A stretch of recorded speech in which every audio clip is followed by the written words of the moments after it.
So, chapter 9, the beginning, the summary is that it's right in the middle of the Bhagavad Gita. So, very important chapter. Just as a pearl is hidden within a shell, or as a king travels surrounded by an entourage, the essence of the Gita is hidden in the middle of the conversation. So, this is a really important chapter. In the 9th chapter, Krishna outlines the king of all knowledge, Raj Yoga, and the most secret of all secrets. He explains the essence of the Bhagavad Gita, the perfection of spiritual practice, and the ultimate goal of life. So it's a very important chapter. And there's 4 themes to this chapter. So we'll split it into 4 sections. Krishna is about to reveal the most confidential information about himself, but he doesn't do it to anybody. He does it to the faithful devotee. So the faith is very important when it comes to spiritual matters, because he talks about the inconceivable nature of the Lord. He's actually not understandable. And he describes himself, and we'll see how difficult it is to understand the Lord. And there's so many misconceptions about the Lord, and Krishna explains this, and he establishes the status of worshipping him exclusively. So we'll see that in this chapter, how important it is to get our conception of the Lord accurate and correct, according to the scriptures. And then he describes what happens to one who commits sins, but who repents and still engages in bhakti. It's a very fascinating chapter. So let's do the first 3 verses. And now we're very fortunate because Shruti very kindly comes and recites the Sanskrit, and we'd like to also recite the English. So I wouldn't mind a volunteer, somebody perhaps new who come for the first time. Karthik, would you like to read the English after Shruti has read the Sanskrit? Sure, Prabhuji. Okay. Hare Krishna, Prabhuji. Hare Krishna. Thank you so much, Shruti. Thank you for the blessed opportunity, Prabhuji. Thank you. Hare Krishna.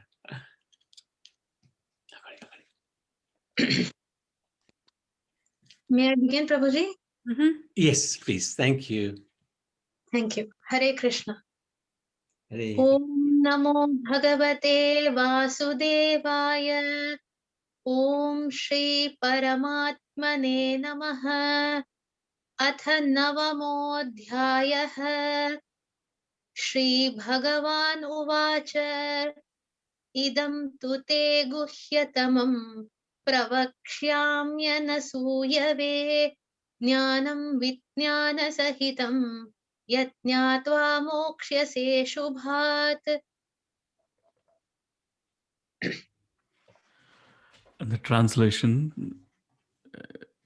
the Supreme Personality of Godhead said, "My dear Arjuna, because you are never envious of me, I shall impart to you this most confidential knowledge and realization, knowing which you shall be relieved of the miseries of material existence."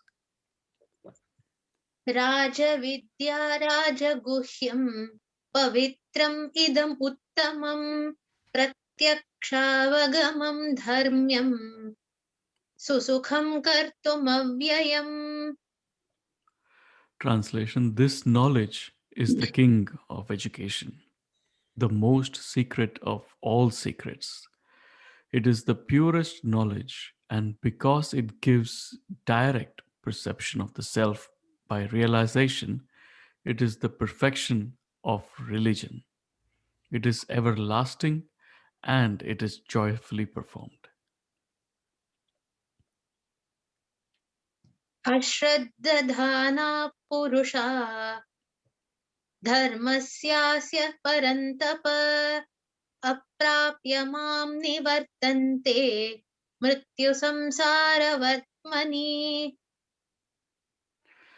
Those who are not faithful in this devotional service cannot attain me, O conqueror of enemies.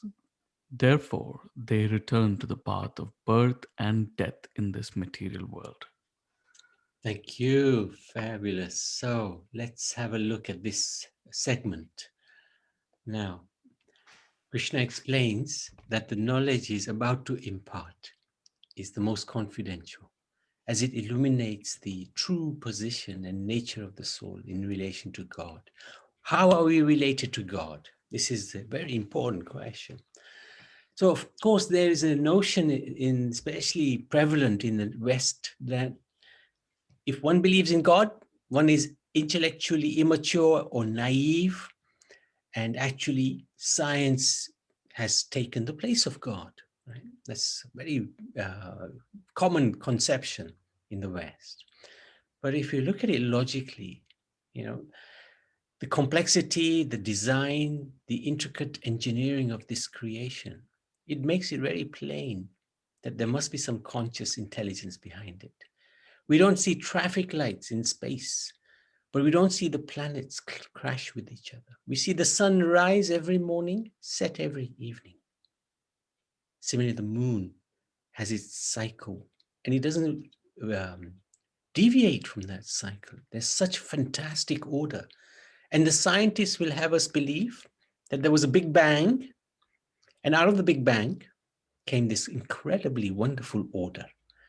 So I'm not sure who's actually naive in this situation. When we often go to schools, we explain to the children, very simple point. From an explosion, can there ever be order? And even the children get it. No. If there's an explosion, especially a big bang, there's never going to be order. So there is order in this world, and that's a clear indication that there is a hand behind that order. The buildings that we live in, have they just come up because a hurricane blew through the land and suddenly this wonderful building came up? No. It had an architect, it had a designer, it had a builder, it had a decorator, etc., etc.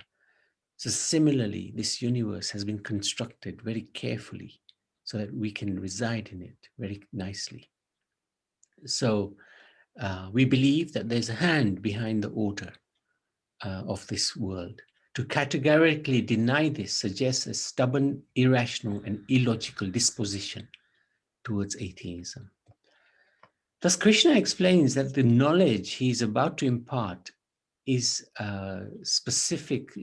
One must not be envious, and one must be faithful to understand it. Faith is not opposed to knowledge. We're not saying just believe in something ridiculous. No, we're saying believe in something that makes sense. It's a prerequisite for receiving knowledge to have faith. So what is a lesson to learn from these three verses? We have to establish deep faith within our heart that Krishna is the Supreme. He's our protector, he's our guide, he's our beloved. And what is this faith? It's defined in one of the holy books, Chaitanya Charitamrita. Shraddha, faith, is confident, firm faith that by rendering transcendental loving service to Krishna, one automatically performs all subsidiary activities. Such faith is favorable to the discharge of devotional service. Faith also means some belief in something sublime. Now, this is a little bit complex, but I thought I'd share it anyway. We won't go a lot into detail because of lack of time, but just to understand that faith is an important factor. It's a very important factor to progress in God consciousness. And how is faith created? By association with devotees. When we take the company of like-minded people, that faith increases. So if we take company of atheists, then our faith in godlessness will increase naturally, because that's our company. But if we take company of Vaishnavas, devotees, then our faith in God can increase as well. There's 3 levels of faith. There's the lowest level where we don't really have any faith. We're trying to understand, but without faith. There's a second level where there is some faith, but it's not very strong. But then there's the third level where the faith is extremely strong in the scriptures, in the Lord, and there's no chance of falling down. So we have to try to get to that level of firm faith. For one who has no faith, there's very little hope for perfection in this world. And what is our hope for perfection? To become God realized. And that person who's faithless, even after hearing about Krishna, will still not believe it, thinking it's just mythology. And what is the destination of such a person? He'll never leave this world. He'll just stay in this material world, birth after birth after birth. So it's important to gain this strong faith. And how one can do it? By being with devotees. That really helps. So next, we're going to read 6, 7 verses. And maybe, Vivas, would you like to read the English? Yeah, sure, Prabhuji. Okay. So let's find it. There you go. Maya tatam idam sarvam jagad avyaktamurtina matsthani sarvabhutani na chaham teshvavasthitah. By me, in my unmanifested form, this entire universe is pervaded. All beings are in me, but I am not in them. न च मत्स्थानि भूतानि पश्य मे योगम् ऐश्वरम् भूतभृन्न च भूतस्थो ममात्मा भूतभावनः. And yet everything that is created does not rest in me. Behold my mystic opulence. Although I am the maintainer of all living entities, and although I am everywhere, I am not a part of this cosmic manifestation. For myself is the very source of creation. यथाकाशस्थितो नित्यं वायुः सर्वत्र गोमहान् तथा सर्वाणि भूतानि मत्स्थानीत्युपधारय. Understand that as the mighty wind blowing everywhere rests always in the sky, all created beings rest in me. सर्वभूतानि कौन्तेय प्रकृतिं यान्ति माम् इकाम् कल्पक्षये पुनस्तानि कल्पादौ विसृजाम्यहम्. O son of Kunti, at the end of the millennium, all material manifestations enter into my nature. And at the beginning of another millennium, by my potency, I create them again. प्रकृतिं स्वामवष्टभ्य विसृजामि पुनः पुनः भूतग्रामम् इमं कृत्स्नम् अवशं प्रकृतेर्वशात्. The whole cosmic order is under me. Under my will, it is automatically manifested again and again. And under my will, it is annihilated at the end. न च मां तानि कर्माणि निबध्नन्ति धनञ्जय उदासीनवदासीनम् असक्तं तेषु कर्मसु.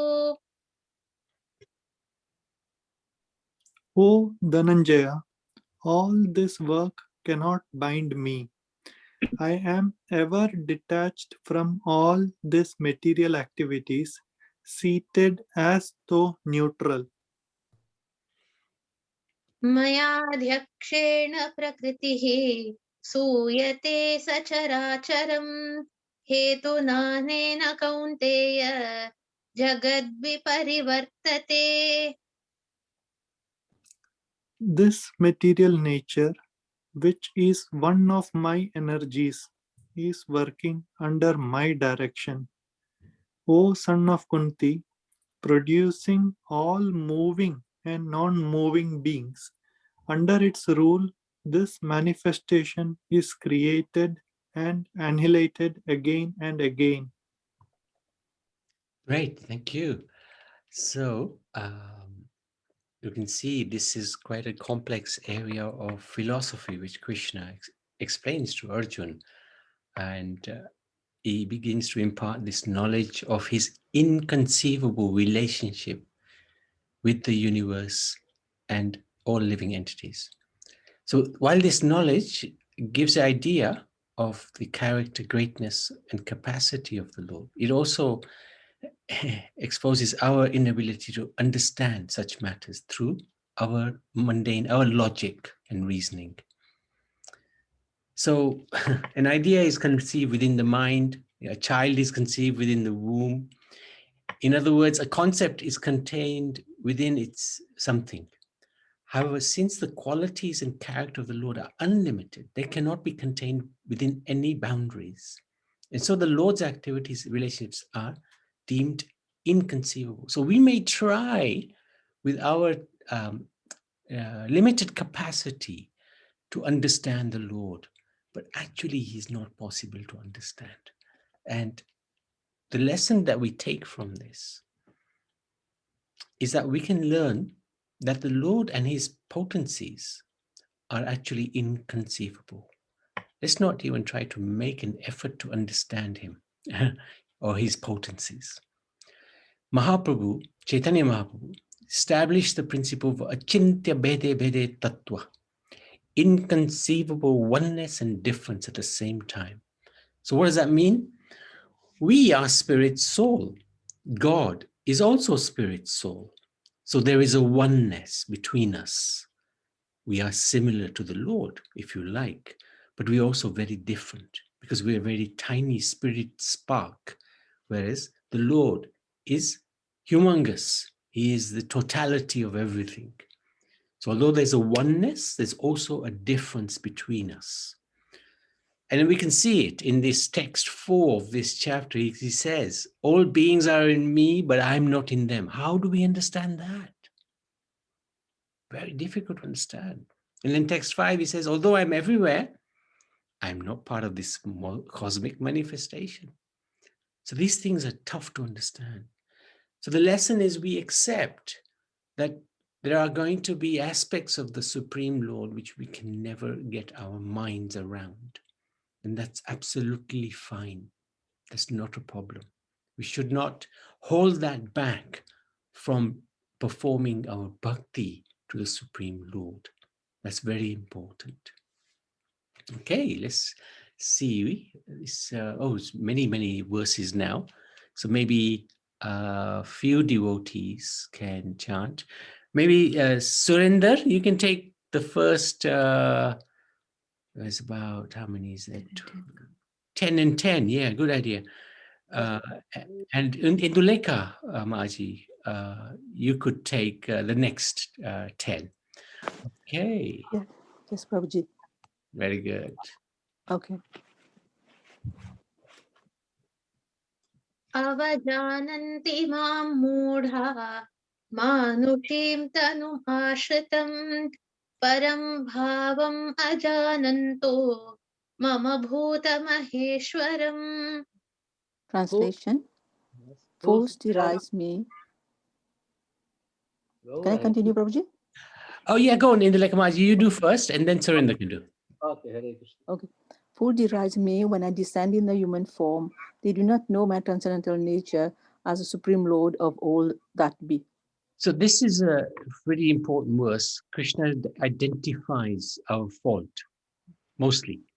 That when he comes to this world, we are thinking he's a human being.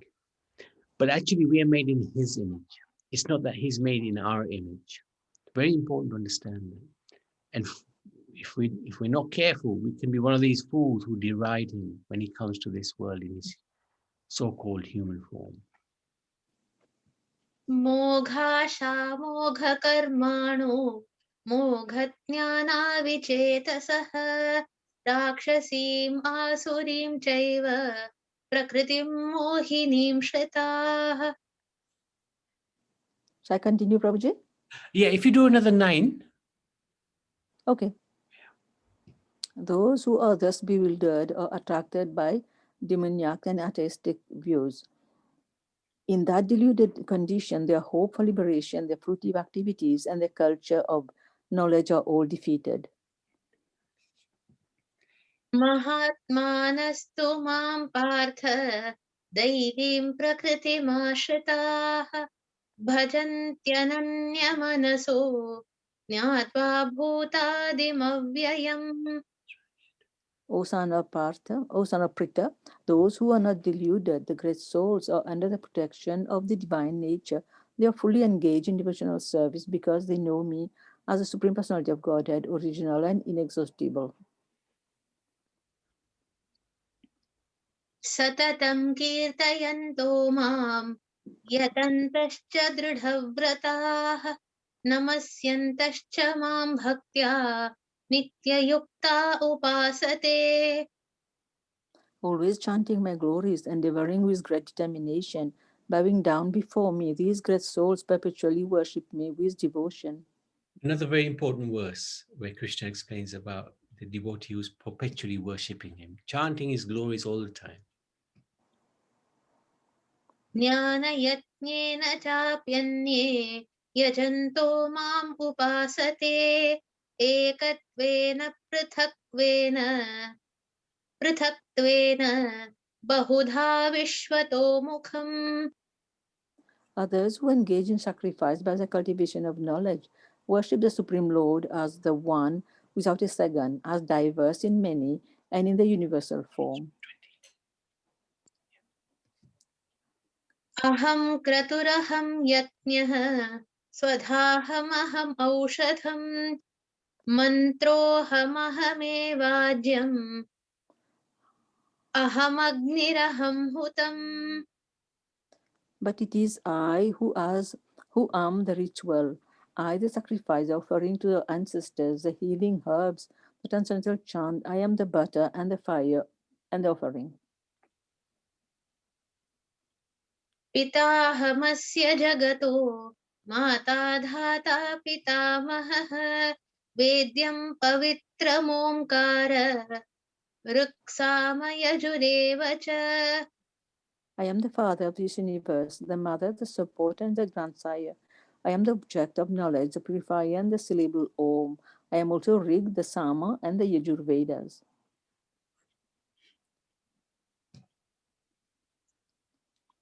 गतिर्भर्ता प्रभुः साक्षी निवासः शरणं सुहृत् प्रभवः प्रलयः स्थानं निधानं बीजमव्ययम्. I am the goal, the sustainer, the master, the witness, the abode, the refuge, and the most dear friend. I am the creation and the annihilation, the basis of everything, the resting place, and the eternal seed.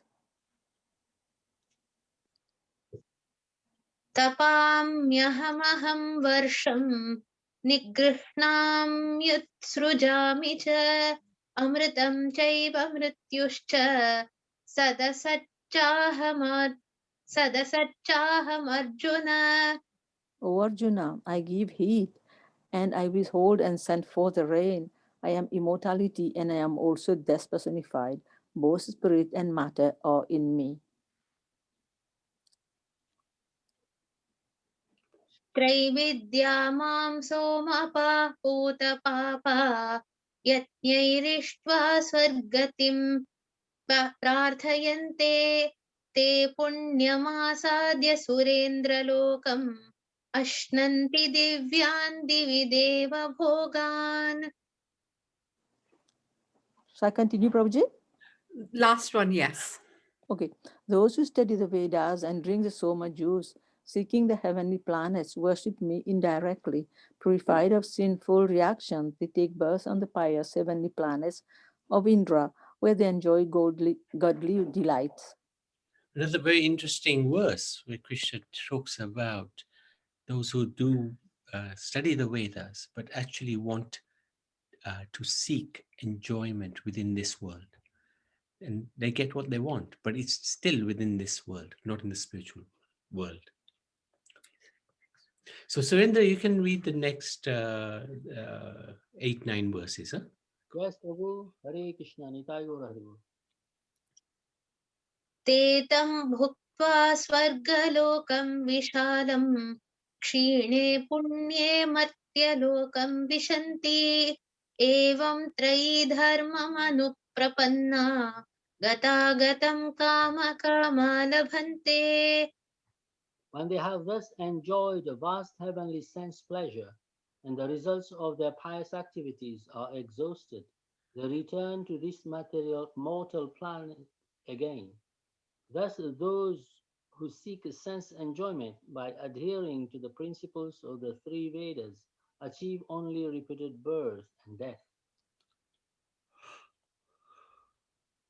अनन्याश्चिन्तयन्तो माम् ये जना पर्युपासते तेषां नित्याभियुक्तानां योगक्षेमं वहाम्यहम्.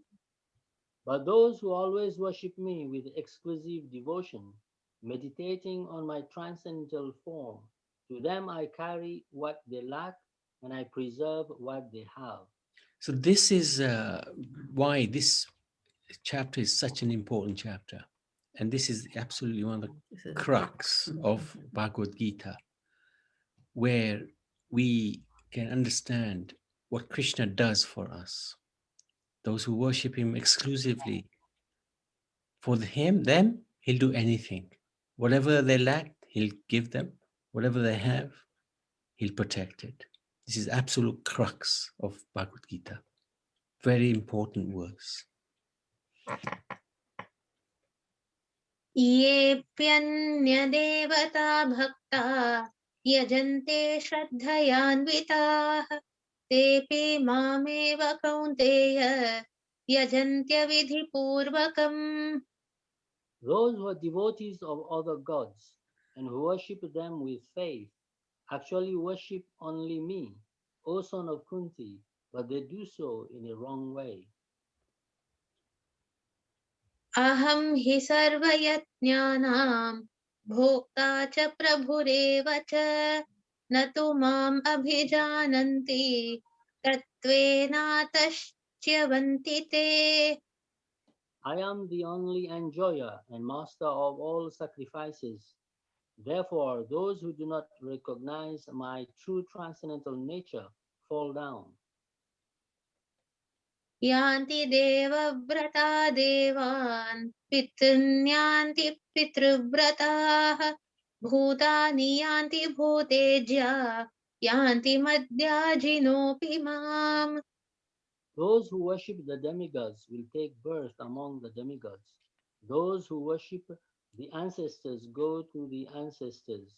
Those who worship ghosts and spirits will take birth among such beings. And those who worship me will live with me. So again, we'll see this a little later, but just to make the point with this verse, many people in Hinduism say, oh yes, everybody is one. I'll worship anyone I want and I'll end up in the spiritual world. Krishna is clearly saying, if one worships the demigods, you go to the demigods within this world. Worship the ghosts, you go to the ghosts. Worship him, you go to the spiritual world to him. पत्रं पुष्पं फलं तोयं यो मे भक्त्या प्रयच्छति तदहं भक्त्युपहृतम् अश्नामि प्रयतात्मना. If one offers me with love and devotion a leaf, a flower, a fruit, or water, I will accept it. यत्करोषि यदश्नासि यज्जुहोषि ददासि यत् यत्तपस्यसि कौन्तेय तत्कुरुष्व मदर्पणम्. Whatever you do, whatever you eat, whatever you offer or give away, and whatever austerities you perform, do that, O son of Kunti, as an offering to me. So again, we can see the previous verse, he says, just offer me a leaf, water, flower. I'll be happy. Fruit. And whatever we do as an offering to him. He doesn't require much. It's just simplicity and humility. It's enough. शुभाशुभफलैरेमम् मोक्ष्यसे कर्मबन्धनैः सन्न्यासयोगयुक्तात्मा विमुक्तो माम् उपैष्यसि. In this way, you will be freed from bondage to work and its auspicious and inauspicious results. With your mind fixed on me in this principle of renunciation, you will be liberated and come to me. समोऽहं सर्वभूतेषु न मे द्वेष्योऽस्ति न प्रियः ये भजन्ति तु मां भक्त्या मयि ते तेषु चाप्यहम्. I envy no one, nor am I partial to anyone.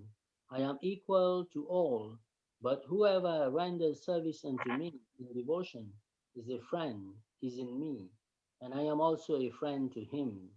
Brilliant. Thank you so much. So we can see here, Krishna says, I am impartial. But of course, some people may say, hey, how can he be impartial? He was friends with the Pandavas and enemies, if you like, of the Kauravas. But the point is, anybody can become his friend. He doesn't stop anybody becoming his friend. Of course, if somebody is against his devotees and against him, then he will be treated a little bit differently. Just like the child who is naughty and the child who is not so naughty. The parents, they will not be partial to any child, but they'll treat them differently according to their behavior. So let's just have a look at this. This was such an important segment of the Bhagavad Gita that we looked at.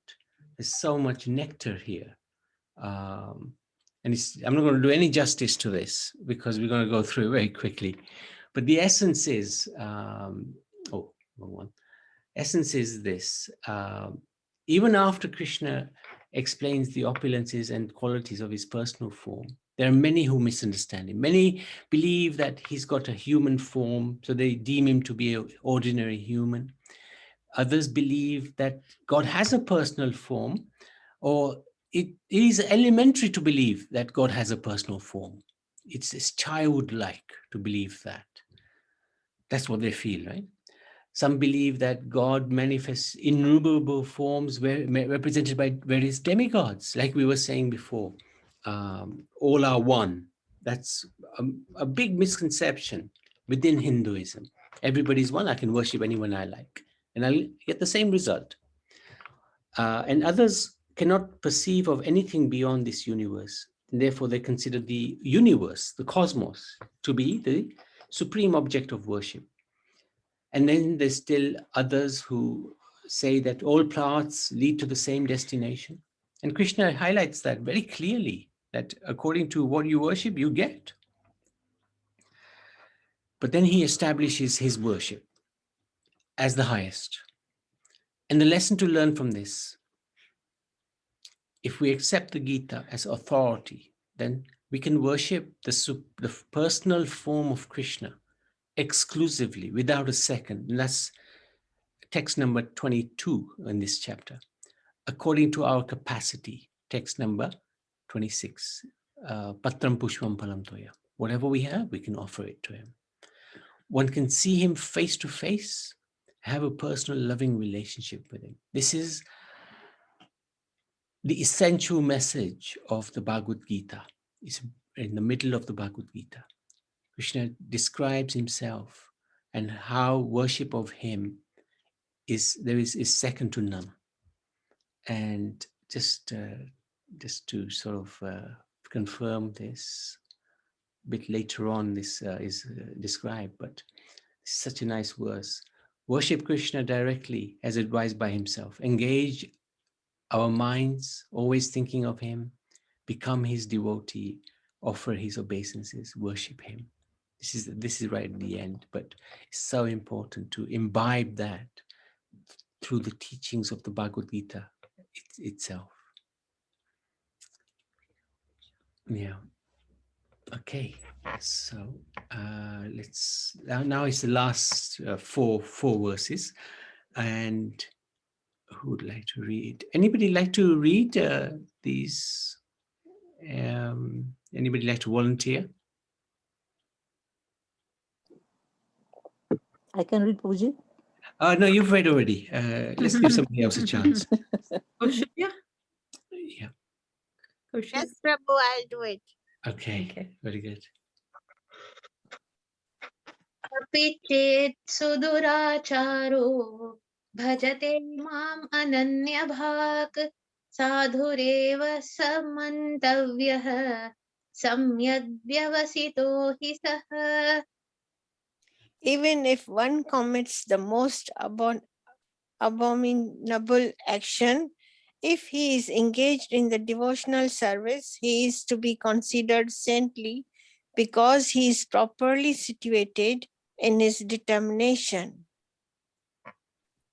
क्षिप्रम् भवति धर्मात्मा शश्वच्छान्तिं निगच्छति कौन्तेय प्रतिजानीहि न मे भक्तः प्रणश्यति. He quickly becomes righteous and attains lasting peace. O son of Kunti, declare it boldly that my devotee never perishes.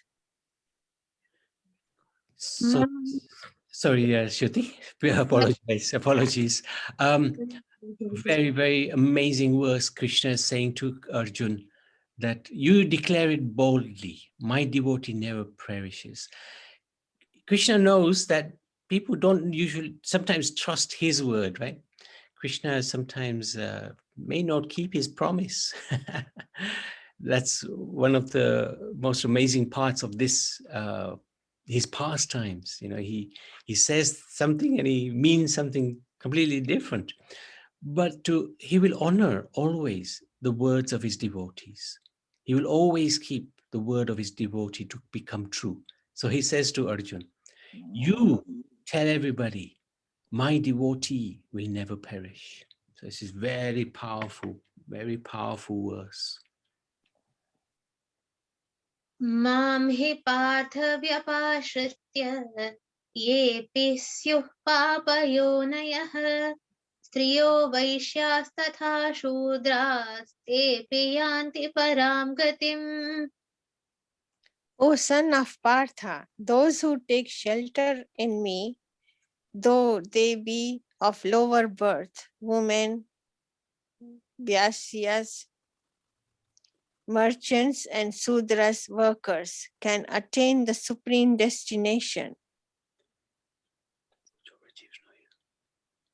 किं पुनर्ब्राह्मणाः पुण्या भक्ता राजर्षयस्तथा अनित्यमसुखं लोकम् इमं प्राप्य भजस्व माम्. How much more this is so of the righteous Brahmanas, the devotees and the saintly kings. Therefore, having come to this temporary miserable world, engage in loving service unto me. मन्मनामवमद्भक्तो मद्याजी मां नमस्कुरु मामे वैश्यसि युक्त्वैवम् आत्मानं मत्परायणः. Engage, sorry.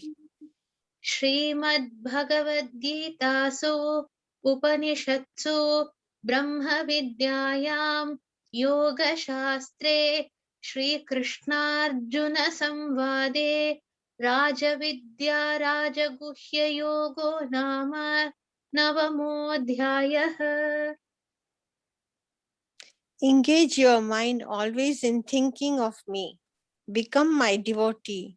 offer obeisances to me, and worship me, being completely absorbed in me, surely you will come to me. Hare Krishna. Hare Krishna. Thank you so much. Chapter 9, Ki Jai. And Shruti, fantastic. Beautifully recited, as always. Amazing, actually. So Blessing, beautiful. Prabhu. It's all a blessing. Hare Krishna. Very, very good. Thank you so much. So that was the last segment of the chapter 9. And very important chapter, very important segment. Why is Krishna saying this now to Arjun? Because he knows in this world, we try to become his devotee, but we know in this world, Maya is strong. And sometimes the devotee may fail, right? And Krishna's putting it correct that, look, even if my devotee fails, a devotee, even if committing a horrible act, is considered saintly and is quickly rectified, right? Krishna requests Arjun to boldly declare that his devotee is never vanquished. So by thinking of Krishna, offering him obeisances and becoming absorbed in him, regardless of one's position, will go back to Godhead. So he knows in this material world, we can sometimes fall to its, the temptations. So he's very clear. He's very, very clear, Krishna, that that person, even he may commit a mistake, if he is properly engaged in my seva, he will quickly again become righteous. Declare it boldly, my devotee never perishes. So very powerful. Now, the lesson to take from this is to forgive and be forgiven, right? Forgive ourselves, forgive others. Everyone makes mistakes in life, and probably over and over again. Due to past conditioning, we are bound to make mistakes. But Krishna is very forgiving and understanding. So we have to also try to follow in his footsteps. Of course, it's very difficult. Krishna is Krishna at the end of the day.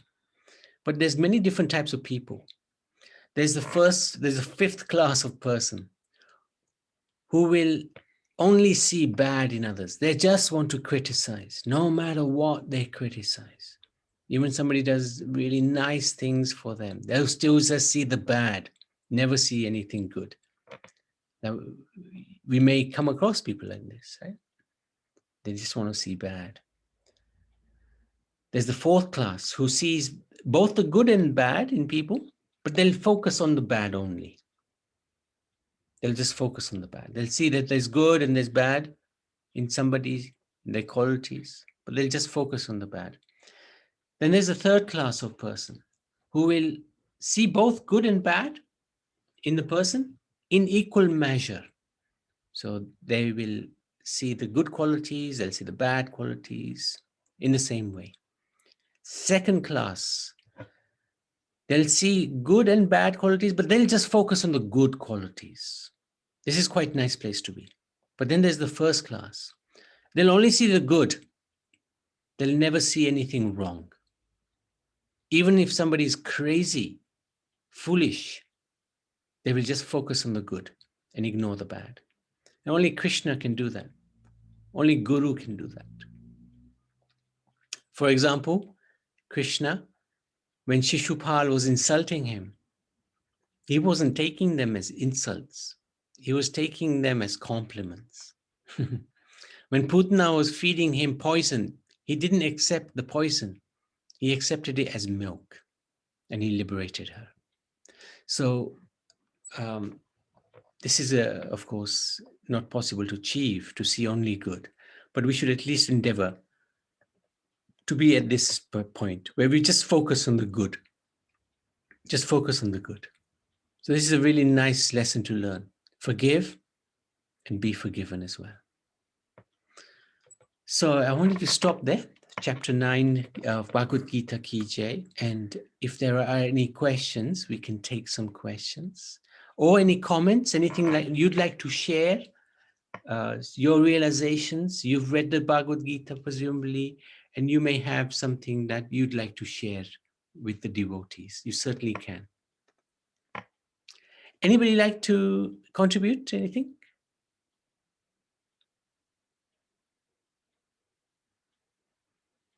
Hare Krishna. I would like to thank all of you, but mostly Shruti, who's spending her valuable time with us and teaching us how to pronounce the words. Sometimes it's difficult, but the way she puts it make it easy for all of us. So thank you for you conducting the session, and thank you for Shruti to take her time out and helping us. Thank you very much. Mataji, that's very, very kind of you to say. I'm honored. Thank you so much. Thanks to Prabhuji in the first place for giving me the opportunity to do this. It's a learning session for me as well. I just can't thank you enough. Thank you. You're amazing. Anybody else? Karthik?